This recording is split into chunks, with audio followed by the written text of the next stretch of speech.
It's here sooner than we know.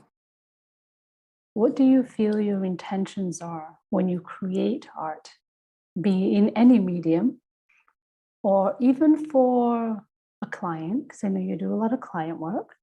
Mhm. Granted, a client work is for an objective of what they have outlined, but when you do your own artwork and you're in your own element of creation, is there an intention behind it other than just fulfilling your need, I guess?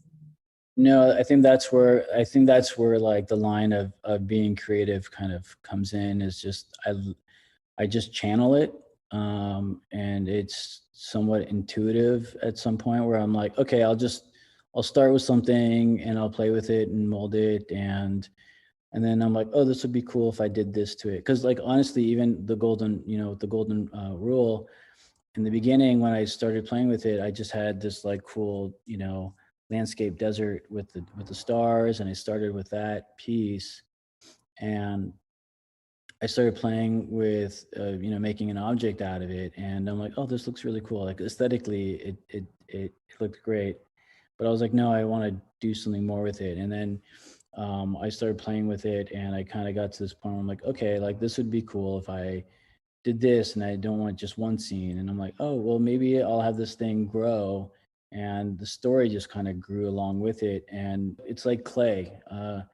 You start with a big ball of clay in a bag, and you got to like kind of pound it, and you got to massage it a little bit. And then it slowly just molds into its own piece. And it may not be perfect from the start. It's like doing a sketch.